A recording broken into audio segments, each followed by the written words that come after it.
उच्च गति अभ्यास खंड 2 प्रतिलेखन संख्या 71 और 72। गति 100 शब्द प्रति मिनट।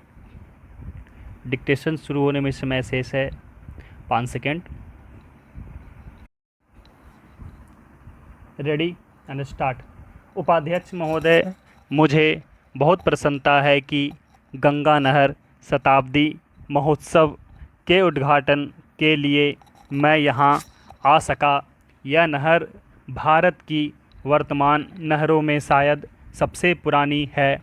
इस नहर से इस क्षेत्र के लोगों को जो अनेक लाभ पहुँचे हैं और अनाज तथा बिजली के उत्पादन से यहाँ जिस संपन्नता के युग का आरंभ हुआ है, उसके कारण नदियों की उपयोगिता में जनसाधारण का परंपरागत विश्वास और भी दृढ़ हुआ है। इस देश में नदियों को सदा ही महत्वपूर्ण स्थान दिया जाता है। आज भी हम नदियों को सिंचाई का और इसके द्वारा धन धान्य की उत्पत्ति का सर्वोत्तम साधन मानते हैं और उन्हें यातायात का साधन भी समझते हैं। आधुनिक विज्ञान ने नदियों की उपयोगिता में कुछ और वृद्धि कर दी है, जिसमें सबसे प्रमुख जलप्रपात द्वारा विद्युत शक्ति का उत्पादन है। हमारे देश में नदियों का जाल बिछा हुआ है। मैं समझता हूँ कि सिंचाई की दृष्टि से संसार में भारत का स्थान दूसरा है। केवल एक देश ही हमसे आगे बढ़ा है। भारत की जनता के लिए यह बात महत्वपूर्ण है कि नहरों की इस श्रृंखला का श्री गणेश इस देश में गंगा की नहर से हुआ। पुनीत पावन गंगा, जो एक प्रकार से हमारे प्राचीन साहित्य और पौराणिक विचारधारा का आधार रही है और जो आज भी भारतीय साहित्य तथा भारतीयों के सामाजिक और धार्मिक रीति रिवाजों पर छाई हुई है, हमारे इतिहास में एक विशेष स्थान रखती है। अब से हजारों वर्ष पूर्व भी यहाँ के लोग गंगा को पावनता का स्रोत और वरदान दात्री मानते थे। इसीलिए आज यदि वास्तव में भारत के सबसे बड़े राज्य के एक भाग ने अपनी संपन्नता गंगा की नहर से प्राप्त की है, तो हम यही कह सकते हैं कि पुरातन विचारधारा इतिहास के रूप में प्रकट हुई है। यह तथ्य चाहे एक संयोग मात्र ही हो, किंतु हम सबके लिए निश्चय ही इसका महत्व है।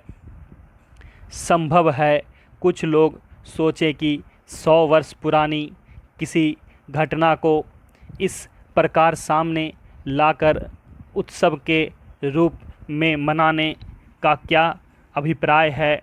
ऐसी शंका का आधार मानव स्वभाव से अनभिज्ञ और प्रेरणा के एक महत्वपूर्ण स्रोत को ग्रहण न करने की इच्छा ही हो सकता है।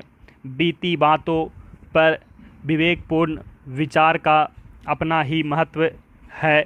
इसके द्वारा ही क्रमागत उन्नति संभव है। इसीलिए अतीत की सफलताओं को भावी प्रगति की नींव माना जाता है।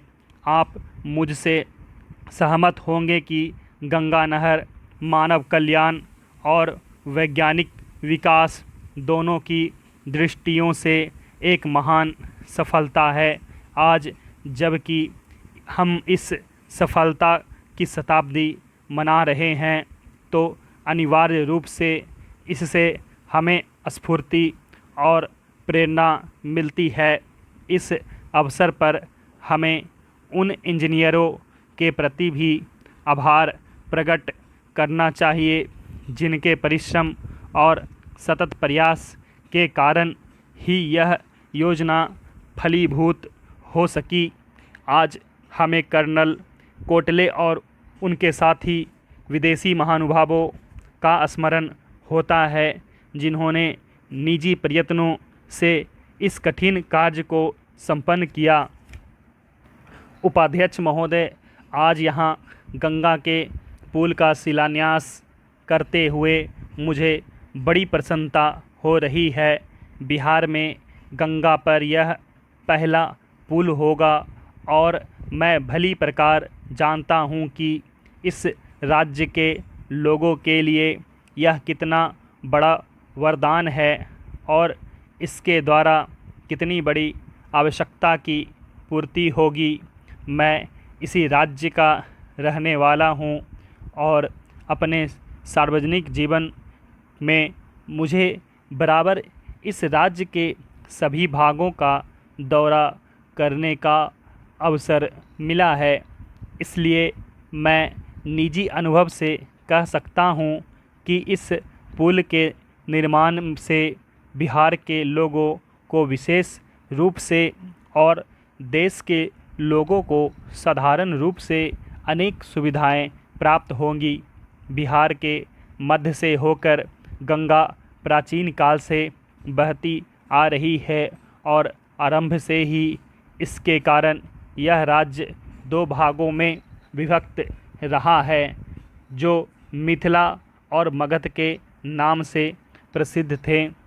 प्राचीन काल में जबकि यातायात के साधन इतने उन्नत नहीं थे और लोगों को प्रायः महीनों तक लंबी यात्रा करनी पड़ती थी, और जब भारत के सभी भूभागों में आत्मनिर्भरता अर्थव्यवस्था का आधार थी, उस समय संभव है इस प्रदेश में गंगा पर पुल का अभाव इतना ना खलता हो। परंतु आज के युग में विज्ञान के आविष्कार स्थान तथा दूरी पर विजय पा चुके हैं और यातायात के गतिमय साधनों का बहुत महत्व है। इसलिए उत्तर तथा दक्षिण बिहार के बीच सीधा रेल तथा सड़क मार्ग न होना निश्चय ही बहुत बड़ी असुविधा है।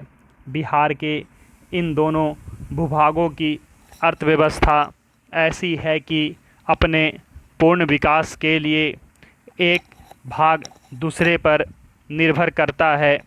उत्तर बिहार कृषि प्रधान क्षेत्र है और वहाँ गन्ना तथा खाद्यान्न भारी परिमाण में होते हैं, किंतु दक्षिण बिहार कोयला, लोहा, तांबा, अभ्रक, सीमेंट आदि खनिज पदार्थों के लिए प्रसिद्ध है।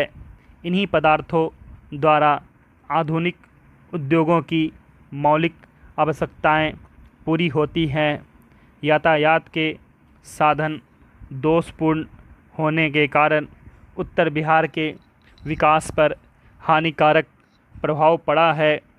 क्या यह आश्चर्य की बात नहीं कि धनबाद से दिल्ली कोयला पहुंचाना गंगा के उस पार उत्तरी बिहार के ज़िलों में पहुंचाने की अपेक्षा कहीं अधिक सरल है।